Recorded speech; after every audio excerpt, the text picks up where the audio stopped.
Hello दोस्तों, स्वागत है आपका एक बार फिर से हमारे प्लेटफॉर्म में। आज हम लोग डिस्कस करेंगे कम्युनिटी फार्मेसी एंड मैनेजमेंट के क्वेश्चन बैंक का सॉल्यूशन। जैसे कि मैंने 2024 का आपको दिखाया कि कौन कौन से क्वेश्चन, उसी तरह ही हम लोग क्या 2025 में जाएं। देखो, ये परीक्षा में ये अगर कर ले तो क्वेश्चन हर बार रिपीट होता, कुछ ना कुछ क्वेश्चन। अब देखेंगे तो पिछले साल का भी मैं बताऊंगा कि पिछले साल ये पूछा था। आप एक बार क्वेश्चन बैंक को क्या करना, कोशिश करना ये कि ज़्यादा से ज़्यादा आपके लिखने का प्रैक्टिस करो। जितना आप लिखने का प्रैक्टिस करोगे उतना ही तो होगा। मान लो आपका कंपटीशन हो रहा है साइकिल चलाने का, आप दौड़ने का प्रैक्टिस कर रहे हो, क्या आप साइकिल चला पाओगे? नहीं ना। उसी तरह क्या है कि जब आपका क्वेश्चन क्या है कि आपको लिखना है एग्जाम में, तो आपको क्या करना पड़ेगा? मौखिक तो याद करके काम नहीं चलेगा, उसके लिए क्या करना पड़ेगा? उसके लिए आपको ज़्यादा से ज़्यादा लिखना पड़ेगा। ठीक है। पहला यहाँ पे क्वेश्चन ये पूछा गया था, डिफाइन कम्युनिटी फार्मेसी और डिटेल बताइए role and responsibility of pharmacist. फिर इसमें पूछ रहा है कि स्टैंडर्ड रिक्वायरमेंट क्या है लेवलिंग करने के लिए जब डिस्पेंसिंग करते हैं। देखो, पिछले साल भी ये क्वेश्चन आपने देखा, कम्युनिकेशन क्या है और वेरियस कौन कौन से है, ये सेम टू सेम क्वेश्चन आपने देखा था पिछले, आप जाके देख सकते हो, उसमें सेम टू सेम क्वेश्चन है। फिर कह रहा है कि डिफाइन लिफलेट क्या होता है, डिस्कस उसका बारे में डिजाइन में, और किस तरह से लिफलेट देते हैं। जैसे कि पिछले साल पीपीआई पूछ लिया था, सेम टू सेम या लिफलेट पूछ लिया। पूछ रहा इंपॉर्टेंट हेल्थ स्क्रीनिंग, पिछले साल भी पूछा था, इस बार भी देखिए। एक्सप्लेन पूछ रहा है कि ब्लड प्रेशर, वहां पे पिछले साल आपका दूसरा पूछ लिया था, बस same to same health screen यहाँ पे भी आपका सेम है। डिफाइन कीजिए अकाउंटिंग क्या होता है, डिस्कस कीजिए फंक्शन अकाउंटिंग क्या होता है। ठीक है। डिफाइन कीजिए कि पेशेंट मेडिकल एड्रेस क्या होता है, एक्सप्लेन कीजिए रोल ऑफ फार्मासिस्ट, और इम्प्रूव किस तरह से हम लोग कर सकते हैं मेडिकल एड्रेस को, उसके बारे में आपको बताना है। फिर पार्ट बी में क्वेश्चन आपका पूछा था कि आप सेल्फ मेडिकेशन, देखो पिछले साल भी पूछा था, इस साल भी है। डिस्पेंसिंग एरर पिछले साल भी था, इस साल भी है। देखो यहाँ पे एक्सप्लेन ओटीसी जब ट्यूबरकुलोसिस, देखो पिछले साल इसमें लॉन्ग में पूछा था, इसमें शॉर्ट में पूछा गया ट्यूबरकुलोसिस। ओटीसी मेडिसिन क्या होता है, डिजिटल मेंथ क्या होता है, एसओपीएस बताइए आप हमें, बॉडी लैंग्वेज क्या होता है शॉर्ट में बताइए, गुड डिस्पेंसिंग प्रैक्टिस। देखो पिछले साल ये लॉन्ग में पूछ लिया था जीपीपी, अब इस बार शॉर्ट में पूछ लिया। फिर पूछ रहा है कि पैशन काउंसलिंग का क्या बेनिफिट है, पिछले साल भी पूछा था। फिर कह रहा है सीआरएम का क्या बेनिफिट है, और जब हम लोग रिटेल फार्मेसी करते हैं तो क्या क्या इसमें ज़रूरत पड़ती है, इन सब चीज़ों को आपको डिस्कस करना है। ठीक है। देखो यहाँ पे देखा जाए कुछ क्वेश्चन यहाँ पे कह रहा है फैक्टर इफेक्टिंग कौन सा ऐसा चीज़ है, factor affecting non medical address. कह रहा है कि कौन ऐसा चीज़ है जिसकी वजह से आपके पास जो दवाई सही तरीके से नहीं ले पाते हैं। हम बात करें तो वो सारे के सारे चीज़ होता है जिसकी वजह से, जैसे सोशल इकोनॉमिकल कंडीशन होता है, पेशेंट रिलेटेड फैक्टर होता है, अंडरस्टैंडिंग होता है। फिर कह रहा है कि कॉज ऑफ ओबिसिटी, जो आप मोटापा होता है वो किस लिए होता है, जेनेटिक की वजह से, खाना कम खाने की वजह से, लैक ऑफ फिजिकल एक्टिविटी, या फिर हम लोग बात करें ऑल ऑफ एबव। देखो हम लोग खाना भी अनबन खाएंगे तब भी होगा, इसका मतलब इसमें क्या, ऑल ऑफ दिस। नेक्स्ट देखते हैं। नेक्स्ट क्वेश्चन पूछा है which of the following is not control substance, पूछ रहा है इनमें से कौन सा ऐसा कंट्रोल सब्सटेंस नहीं है। देखो नार्कोटिक तो सारा कंट्रोल आता है, ये पूछ रहा है कौन सा ऐसा जो नहीं है। कोकीन है, हीरोइन है, बताना कौन सा होगा। यहाँ पे हम लोग बात करें एट्रोफिन, जो है ये हमारा नहीं है, इसके किसके लिए यूज करते हैं हम लोग, हार्ट डिजीज के लिए यूज करते हैं। फिर कह रहा है की financial control indicating the business financial health include the exception, कह रहा है कि कौन कौन सा ऐसी चीज़ है जिससे हमें इंडिकेट करता है बिजनेस सही तरीके से चल रही है नहीं चल रही है। देखो बजट है, प्रॉफिट एंड लॉस स्टेटमेंट हमें बताती है कि कितना प्रॉफिट कितना लॉस हुआ, कैश फ्लो बताती है, बैलेंस शीट बताता है। देखो सबसे बड़ी बात करते हैं बजट है, बजट ये हमें, बजट तो हमें ये इंडिकेशन क्यों करेगी, बजट तो हमें जितना पैसा होगा उतना हम ग्रोथ कर सकते हैं। नेक्स्ट क्वेश्चन पूछ रहा है the counselling area should be equipment, कह रहा है काउंसलिंग एरिया में क्या क्या होना चाहिए, रेफ्रिजरेटर होना चाहिए, हाँ वेट बैलेंस होना चाहिए, कंप्यूटर होना चाहिए, बिल्कुल बात करें ऑल ऑफ दिस इसका होगा। कह रहा है all India organisation chemistry AIODAC form कब फॉर्म हुआ, बताओ। इस तरह का जब क्वेश्चन पूछे थे इसका जरूर याद रखना क्या कि 1978 में हुआ था, जब जैसे ड्रैगन कॉस्मेटिक एक्ट है 1940 में से 48, इसको हम लोग क्या करेंगे, ये हमारे पास याद होना चाहिए। फिर कह रहा है FFE, व्हाट इज FFE मतलब क्या था, यहाँ पे बात करें इंटरनेशनल फार्मास्यूटिकल फेडरेशन, इसका फुल फॉर्म होता है, ये याद रखना। इंस्क्रिप्शन क्या होता है, देखो सबसे पहले सुपरस्क्रिप्शन होता है। इंस्क्रिप्शन का मतलब ये बात करें तो इंस्क्रिप्शन का क्या होता है कि इसमें ये चीज़ रहता है कि इसमें डोज और कितना मेडिकेशन इसमें प्रीफर करना है वो लिखा रहता है। अब क्या रहा है कीप इन रेफ्रिजरेटर का मतलब क्या है, ये क्या है कि फिर रेफ्रिजरेटर मतलब इंस्ट्रक्शन देते हैं, क्या है उसके मतलब, हम लोग इंस्ट्रक्शन देते हैं कि हम लोग को कोई दवाई में ऐसा लिखा रहे, जैसे लेवल है उसमें लिखा रहता है कीप इन रेफ्रिजरेटर, मतलब कि आपको दवाई रेफ्रिजरेटर में रखना है। कह रहा प्रिवेंटिव हेल्थ केयर सर्विस किस तरह से देते हैं, तो वो सारे के सारे जो चीज होता है ये हमारे प्रिवेंटिव हेल्थ केयर सर्विस देते हैं। अब चलिए दोस्तों थोड़ा सा हम फिल इन द ब्लैंक्स देख लें। पूछ रहा communication is a part of, किस तरह का स्किल है बताना। इसके बात करें इंटर प्रोफेशनल है। फिर कह रहा है इन्वायरमेंट बैरियर सेम एज, कह रहा है इन्वायरमेंट बैरियर सेम है, किसको कहते हैं, कम्युनिकेशन नॉइस और इन्वायरमेंट बैरियर बिल्कुल सेम टू सेम कहते हैं। फिर एसओपीएस का मतलब होता है स्टैंडर्ड ऑपरेटिंग प्रोसीजर। ये देखो याद रखना, ये पूछता है, बहुत बार पूछता है, ये लॉन्ग में शॉर्ट में जरूर पूछता है। कह रहा सुपर क्रिस्चियन रिप्रेजेंट किस तरह से करते हैं, आरएक्स का मतलब क्या था, आरएक्स से हम लोग करते हैं। फिर कह रहे act as a vital link between patient and prescription, कह रहा कौन सा ऐसी चीज है जो वाइटल करता है, तो हम लोग फार्मासिस्ट ही ऐसा है जो हम लोग पेशेंट और प्रिस्क्राइबर यानी डॉक्टर और जो पेशेंट के बीच का काम कौन करता है, ये हमारा फार्मासिस्ट जो है यही हमारा लिंक करने का काम करता है। नेक्स्ट कह रहा ट्रू और फॉल्स में हमें बताना, doctor of pharmacy was introduce 2011, कह रहे डॉक्टर इन फार्मेसी 2011। बात करें फॉल्स, ये 2008 में हुआ था। जैसे हम लोग फार्म डी कहते हैं ना, फार्म डी कब हुआ था, फार्म डी अगर हम लोग बात करें तो 2008 में ये हुआ था।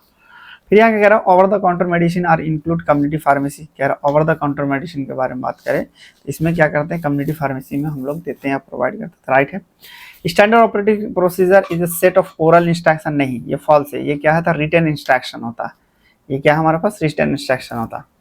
नेक्स्ट क्वेश्चन यहाँ पे पूछ रहा है नॉन एडहेरेंस एड्रिकेशन are those who do not take at least 80% of their medication, कह रहा नॉन मेडिकल एड्रेंस हम लोग उससे कहते हैं जो कम से कम 80% फॉलो नहीं करता, तो बिल्कुल बात करें वो सही होता। कह रहा professor Mahadev Lal Shroff known as a father of medical education, मतलब फार्मेसी जो एजुकेशन का फादर एमएल श्रॉफ के नाम से जानते हैं, बिल्कुल इसका राइट होता। चलिए नेक्स्ट देखते हैं। नेक्स्ट क्वेश्चन यहाँ पे पूछा गया कि define community pharmacy and write detail about the role and responsibility pharmacy, पूछा है यहाँ पे डिफाइन कम्युनिटी फार्मेसी होता क्या। देखिए कम्युनिटी फार्मेसी के बारे में बात करें तो फार्मेसी वह होता है जो सीधे पब्लिक को मेडिसिन और हेल्थ रिलेटेड सर्विस प्रोवाइड करता है। यानी आप देखिए आप हॉस्पिटल में जाएंगे तो आप नहीं काउंसलिंग कर सकते, आप डॉक्टर काउंसलिंग करेगा उसके बाद देता है, लेकिन कम्युनिटी फार्मेसी में क्या होता है कि डायरेक्ट आप ही काउंसलिंग करके दवाई देते हैं, उसी को हम लोग कम्युनिटी फार्मेसी के नाम से जानते हैं। यह आमतौर पर रिटेल फार्मेसी के रूप में होती है जहां फार्मासिस्ट पेशेंट को सेफ इफेक्टिव मेडिकेशन देने में मदद करती है, क्या है, सेफ और इफेक्टिव देने में मदद करती है। Community pharmacy is a healthcare facility where registered pharmacists provide medicine, counseling and basic healthcare service to community. Community pharmacy क्या है, healthcare facility है जो कि registered pharmacy वो क्या करता है, medicine, counseling और basic healthcare provide करता है। अब देखते हैं रोल एंड रिस्पॉन्सिबिलिटी क्या होता है कम्युनिटी फार्मेसी का। सबसे पहले देखा जाए तो डिस्पेंसिंग, ये तो पहला काम होता है कि उसका मेडिसिन का डिस्पेंसिंग करना। ये क्या करता है कि सही मेडिसिन और डोज स्ट्रेंथ को देता है, बताता है कि कितना ये लेना है। ये प्रिस्क्रिप्शन एरर को चेक करता है कि सही तरीके से कि ये लिखा या नहीं लिखा। नेक्स्ट आता है काउंसलिंग करना, यानी पेशेंट अगर आपके पास आता है कहता है गैस हो रहा है, पेट में दर्द हो रहा है, नींद आ रही है, चुलबुल सी हो रही है, तो पेशेंट को काउंसलिंग करके उसको सही दवा और कब लेनी है, साइड इफेक्ट के बारे में सारे एक्सप्लेन करता है। फिर आता है ड्रग इन्फॉर्मेशन। ड्रग इन्फॉर्मेशन के बारे में बात क्या करेगा, डॉक्टर और पेशेंट को ड्रग नॉलेज देता है, डॉक्टर को और पेशेंट को भी फार्मासिस्ट नॉलेज देता है। सेफ मेडिसिन यूज के बारे में बताता है, जैसे कि ड्रग को इंटरेक्शन चेक करना। फिर यहाँ पे देखते हैं एक्सपायर और स्टोरेज मॉनिटर करना, इन्वेंट्री मैनेजमेंट करना, जैसे कि स्टॉक मेंटेन करना, यहाँ पे एक्सपायर मेडिसिन को रिमूव करना। हेल्थ प्रमोशन के बारे में बात करें तो ये हमारे वैक्सीनेशन अवेयरनेस करना। फिर आता है हमारे पास माइनर एलिमेंट ओटीसी मेडिसिन को एडवाइस देना। हेल्थ रिकॉर्ड कीपिंग में आता है हमारे पास कंट्रोल ड्रग का रिकॉर्ड करना। फिर आता है हमारे पास बिल एंड प्रिस्क्रिप्शन को मेंटेन करना। ये सारे क्या रोल एंड रिस्पॉन्सिबिलिटी किसका है, कम्युनिटी फार्मासिस्ट। क्या है, रिपीट करने के बाद डिस्पेंसिंग करना, क्वेश्चन इंपॉर्टेंट है इसलिए याद रखना। डिस्पेंसिंग करना, काउंसलिंग करना, ड्रग इन्फॉर्मेशन देना, सेफ मेडिकेशन यूज करना, इन्वेंट्री मैनेजमेंट करना, हेल्थ प्रमोशन करना, रिकॉर्ड कीपिंग करना, ये सारे क्या है इसका काम है। अब कह रहा है discuss about the standard requirement for labelling of dispense medicine. कह रहा है डिस्कस करें, बताइए कि स्टैंडर्ड जो हम लोग लेवलिंग करते हैं मेडिसिन में वो किस तरह से करते हैं। देखो सबसे पहले आता है हमारे पास नेम ऑफ पेशेंट, जिसमें पेशेंट का दवा जी रखा है तो उनका नाम लिखा रहता है। फिर आता है नेम ऑफ मेडिसिन, जेनरिक या फिर ब्रांड क्लियरली लिखा होना चाहिए। फिर आता है स्ट्रेंथ एंड डोसेज फॉर्म, जैसे कि 500 mg सिरप या टैबलेट रहता है। फिर आता है डायरेक्शन, कैसे लेना है, कब लेना है। फिर आता है डोजेज फ्रीक्वेंसी, कितनी मात्रा में लेना है, कब लेनी है। नेक्स्ट अगर देखा जाए तो ये ड्यूरेशन ऑफ थेरेपी, कितने दिन तक ये दवाई चलेगी। फिर आता है हमारे पास डेट ऑफ डिस्पेंसिंग, कब तक यहाँ पे कब तक दवाई दी गई, यानी कब दवाई दी गई। फिर आता है name and address of pharmacy, इसमें क्या है हमारे पास फार्मेसी का पूरा विवरण होना चाहिए, एड्रेस होना चाहिए, नंबर होना चाहिए। फिर signature of pharmacist, responsible pharmacist का नाम होना चाहिए। फिर आता है डोज इंस्ट्रक्शन, जैसे keep in cool below 25 Celsius. फिर आता है वार्निंग एप्लीकेशन, जैसे कि do not for children, may cause drowsiness, फिर आता है हमारे पास अर्ली डेट, एक्सपायरी डेट, अगर मान लीजिए किसी में एप्लीकेबल हो तो इन सब चीज़ों को क्या करते हैं, बैच नंबर, इन सब चीज़ों को क्या करते हैं हम पूरा पूरा लिखा रहता है, रिक्वायरमेंट जरूरत पड़ती है। स्पेशल इंस्ट्रक्शन, अगर मान लीजिए किसी को सेक करके हिला के पिलाना तो उसके लिए भी हम लोग इस चीज़ होता है। अब आता है what is a communication, discuss the various barrier to effective communication. कह रहा है कि कम्युनिकेशन क्या होता है, डिस्कस कीजिए कि वेरियस बैरियर इफेक्टिव कम्युनिकेशन किस तरह से करता है। यहाँ पे मतलब कि ये चीज़ आपको डिफाइन करना है कम्युनिकेशन होता क्या है, और साथ में ये चीज़ है कि कौन कौन से ऐसी चीज़ है जो कम्युनिकेशन सही तरीके से होने के लिए नहीं देता है। जैसे कि मान लो आपने दो लोगों में बात कर रहे हैं और बहुत ज़्यादा नॉइस हो रहा है, कैच उचर हो रहा है, क्या आप बात कर पाएंगे सही से? नहीं कर पाएंगे ना। या फिर कोई ऐसा है, मान लीजिए आप वीडियो देख रहे हैं और बार बार अटक रहा, क्या हो पाएगी? नहीं हो पाएगी। भैया देखो कम्युनिकेशन क्या होता है, सबसे पहले देखते हैं। कम्युनिकेशन वह प्रक्रिया है जिसमें दो या दो से अधिक लोग अपनी इंफॉर्मेशन, आइडिया और थॉट्स और या फिर फीलिंग एक्सचेंज करते हैं। जैसे कि आप अपने महिला मित्र या फिर पुरुष मित्र से बात करते हो, बॉयफ्रेंड, हस्बैंड, किसी से भी बात करते हो तो अपने आइडिया को शेयर करते हैं, अपने चीज़ों को रखते हैं, उसी को ही हम लोग कम्युनिकेशन के नाम से जानते हैं। Communication is the process sending और receiving message between two people to create understanding. इसको हम लोग अदर तरह से भी डिफाइन कर सकते हैं। Communication is the process in which sharing of data, emotion, thoughts on person to other person by using word or not non-word is called communication। अब देखते हैं इसका बैरियर किस तरह से हो सकता है। देखो इफेक्टिव कम्युनिकेशन में कई बाधाएं आती हैं जो कि मैसेज को सही तरीके से पहुंचने नहीं देती। कौन कौन से बैरियर बहुत इंपॉर्टेंट है, याद रखना, इस साल भी क्वेश्चन आपका आएगा। बैरियर में सबसे पहला आता है फिजिकल बैरियर, जैसे कि नॉइस हो, मेरा साजन बहुत दूर है, यानी कि उस पार है, यानी दूर है, जो चिल्ला नहीं, जिसको हम लोग लॉन्ग डिस्टेंस रिलेशन के आज के नाम से जानते हैं। टेलीविजन ऐसा जगह है, मान लो सही तरीके से बात नहीं होता, या फिर क्लोज डोर, या तो फिर फिजिकल सेपरेशन हो। फिर साइकोलॉजिकल बैरियर, जैसे कि आपको मान लो आपका मूड खराब है, कोई अच्छी बात भी बोले ना, मजाक भी, तो गुस्सा सा आने लगता होता है ना, लेकिन जब मूड अच्छा कोई गाली भी दे दे ना, कोई बात चलता है, तो साइकोलॉजिकल उसको हम लोग बैरियर कहते हैं। फिर आता है लैंग्वेज बैरियर, जैसे कि अल्लाह ओनले, मतलब लैंग्वेज अलग अगर हो तो उस कंडीशन में भी दिक्कत आती है। फिर आता है कल्चरल बैरियर, जैसे कि बिलीव्स अलग होता है, सब कुछ मिसअंडरस्टैंडिंग कल्चर के अलग अलग हो जाता है। फिर ऑर्गेनाइजेशन बैरियर आता है। फिर आता है हमारे पास सिस्टमिक बैरियर, जिसको हम लोग सिमेंटिक बैरियर के नाम से जानते हैं। सिमेंटिक बैरियर का मतलब ये चीज होता है कि सामने वाला बहुत वर्ड यूज कर रहा है, टेक्निकल यूज कर रहा है और सामने वाले को समझ में नहीं आ रहा, उस वक्त जो बैरियर आता है सिमेंटिक बैरियर कहते हैं। इमोशनल बैरियर, जैसे कि आप गुस्से में कुछ, चल मेरे भाई कर देना, मेरे भाई कर देना, ये इमोशन बैरियर कहते हैं, मतलब किस तरह से टोन होता उस वक्त कहते हैं। फिर आता है परसेप्चुअल बैरियर, जैसे कि डिफरेंट पॉइंट व्यू, जजमेंट अलग हो जाए, मतलब मेरे कहने का मतलब कुछ और था, सुना बात दूना हो जाए, इन सब चीज़ों की वजह से भी बैरियर आ सकता है। ये आप ऑटो बैरियर याद रख सकते हैं, ये बहुत इंपॉर्टेंट है। जैसे कि यहाँ पे आता है टेक्नोलॉजी बैरियर, जैसे कि पुअर इंटरनेट हो जाए, डिवाइस फेलियर हो जाए, लैक ऑफ टेक्निकल नॉलेज है, इन सब चीज़ों से भी आ सकता है। नेक्स्ट क्वेश्चन पूछा है define term leaflet and discuss design layout. देखो लिफलेट क्या होता है और कह रहा है इसका डिजाइन और लेआउट किस तरह से। लिफलेट कुछ नहीं होता है, जब पेशेंट अपने पेशेंट पैकेज इंसर्ट पड़ा हो ना, सेम टू सेम उसका ही होता है। उसी तरह यहाँ पे देखो क्या था, लिफलेट एक छोटा सा सिंगल सीट पेपर होता है जिसका उपयोग प्रोडक्ट, सर्विस या इवेंट इंफॉर्मेशन को लोगों तक पहुंचाने के लिए किया जाता है, ताकि यह इजी से डिस्ट्रीब्यूट हो सके और कॉस्ट इफेक्टिव और प्रोफेशनल टूल की तरह हो। यानी मान लो कोई दवाई है तो उसके बारे में पूरा पूरा लिख के रहता है, क्या इफेक्ट है, क्या साइड इफेक्ट है, पूरा चीज़ें का है। तो वो जो हम लोग सीट देते हैं ना, पेपर प्रिंटर, उसी को हम लोग लिफलेट के नाम से जानते हैं। It is a usually single sheet, easy to distribute and cost effective for mass communication. मतलब ये क्या होता है, इजी तो इसको डिस्ट्रीब्यूट किया जा सकता है और कॉस्ट इफेक्टिव कर सकते हैं। अब देखो इसका डिजाइन मतलब क्या है, सबसे पहले हेडिंग होना चाहिए, कैची होना चाहिए और अटेंशन ग्रैबिंग होना चाहिए। इसके बारे में बात करें, जो सब टाइटल है, कॉन्टेक्ट को क्लियर सेक्शन डिवाइड करना चाहिए। बॉडी के बारे में बात करें यहाँ पे, तो यहाँ simple language, short paragraph, bullet point होना चाहिए। इमेज के बारे में बात करें, अट्रैक्टिव और हाई क्वालिटी विजुअल होना चाहिए। कलर स्कीम के बारे में बात करें, लिमिटेड बैलेंस या फिर स्टैंड ब्रांड बेस्ड कलर होना चाहिए। फ्रंट के बारे में बात करें, क्लियर, रीडेबल और कंसिस्टेंट फ्रंट स्टाइल होना चाहिए। लेआउट के बारे में बात करें, प्रॉपर स्पेसिंग होना चाहिए, एलिगेंट होना चाहिए और लॉजिकल फ्लो होना चाहिए। कॉल टू एक्शन, जैसे कॉल नाउ, विजिट टू, जो होना चाहिए, मतलब कॉन्टैक्ट इन्फॉर्मेशन, एड्रेस इन्फॉर्मेशन, इन सब चीज़ों को पूरा का पूरा होना चाहिए। लेकिन देखो ये सारे के सारे हमने क्या देखा है, नॉर्मल लिफलेट का पहुंचा। मेडिसिन के बारे में बात करें तो ये सारे के सारे हेडिंग होना चाहिए, उसका इंग्रेडिएंट अच्छे से होना चाहिए, साइड इफेक्ट अच्छे से मिलना चाहिए, मतलब पूरा पूरा अच्छे तरीके से वहाँ पे लिखा हुआ होना चाहिए। ठीक है, नेक्स्ट देखते हैं। नेक्स्ट कह रहा है what is the importance of health screening service, explain about the testing of blood pressure. कह रहा है कि हेल्थ स्क्रीनिंग का क्या इंपॉर्टेंट है। हेल्थ स्क्रीनिंग का मतलब होता है कि जब आप टाइम टू टाइम अगर आपने आपको बॉडी को चेकअप करते हो तो क्या बेनिफिट होगा। पहला बेनिफिट कि आपकी बीमारी कम होगी, दूसरा बेनिफिट कि आपको पहले ही पता चल जाएगा, और सारे बेनिफिट बहुत सारे होंगे। कह रहा है हेल्थ स्क्रीन सर्विस का मेन पर्पस है कि डिजीज को अर्ली स्टेज में डिटेक्ट करना।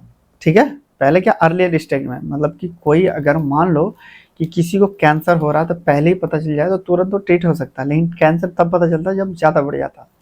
कुछ इस प्रकार है, सबसे पहले अर्ली डिटेक्शन में बीमारी शुरू होने से पहले शुरुआती स्टेज में पता चल जाता है। अर्ली डिटेक्शन बेनिफिट के बारे में बात करें, प्रिवेंशन कर सकते हैं, लाइफ स्टाइल चेंज करके हम लोग फ्यूचर हेल्थ प्रॉब्लम को रोका जा सकते हैं। जैसे कि डायबिटीज है, डायबिटीज में एक्सरसाइज करो, नहीं होने से पहले, और एक बार हो गया तो प्रसाद है लेते रहो जिंदगी भर।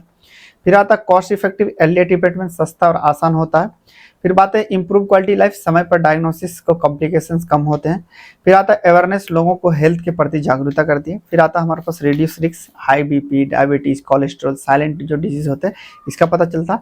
इन सब चीज़ों को क्या है हमारे पास इंपॉर्टेंस होता है हेल्थ स्क्रीनिंग का।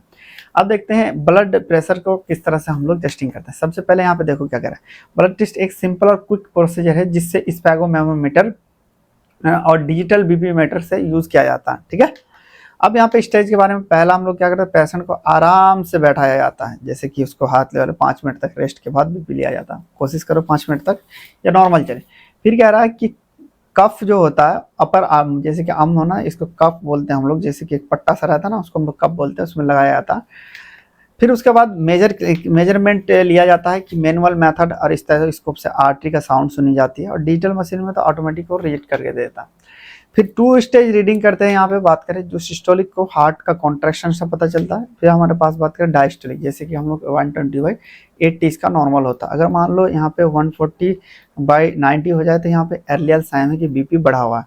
नॉर्मल बीपी बारे में यहाँ पे दिया हुआ, इन सब चीज़ों को आपको लिखना है। ठीक है, चलिए अब कह रहा है define the term accounting, discuss function of accounting. कह रहा है कि टर्म अकाउंटिंग के बारे में बात कर रहा है, डिस्कस बताइए कि अकाउंटिंग क्या होता है। अकाउंटिंग वह प्रोसेस है जिसमें बिजनेस की सभी फाइनेंस ट्रांजैक्शन को सिस्टमिक तरीके से रिकॉर्ड, क्लासिफाई और समराइज और इंटरप्रेट किया जाता है ताकि बिजनेस की फाइनेंशियल पोजीशन समझी जा सके। ठीक है, अकाउंटिंग क्या है, एक तरह का प्रोसेस है जिसमें कि फाइनेंशियल ट्रांजैक्शन सिस्टमिक तरीके से रिकॉर्ड, क्लासिफाई, समराइज और इंटरप्रेट किया जाता है ताकि क्या करें हम बिजनेस फाइनेंस पोजीशन को समझा जा सके।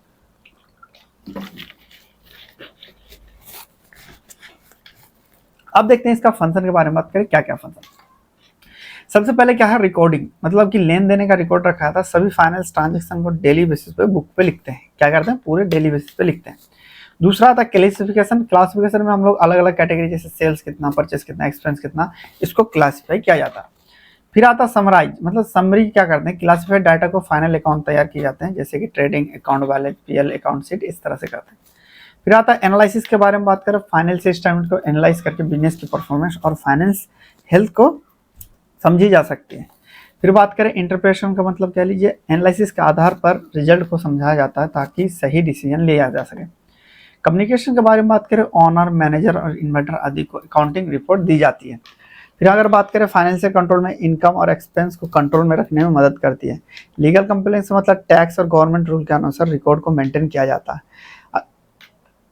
ये सारे क्या है हमारे पास एक्सप्लेन किया जाता है, मतलब अकाउंटिंग का फंक्शन होता है। अब आता है यहाँ पे क्या कह रहा है, define patient medication adherence, explain the role of pharmacist improve adherence. कह रहा है कि डिफाइन किए मेडिकल एड्रेंस क्या होता है और एक्सप्लेन कीजिए फार्मासिस्ट इसको कैसे इंप्रूव कर सकता है। देखो मेडिकल एड्रेंस का मतलब ये चीज़ होता है कि डॉक्टर ने आपको 4 टाइम कहा, 4 टाइम लेते हैं, यानी डॉक्टर के हिसाब से जब आप मेडिसिन लेते हैं और फॉलो करते हैं तो उसे हम लोग मेडिकल एड्रेंस के नाम से जानते हैं।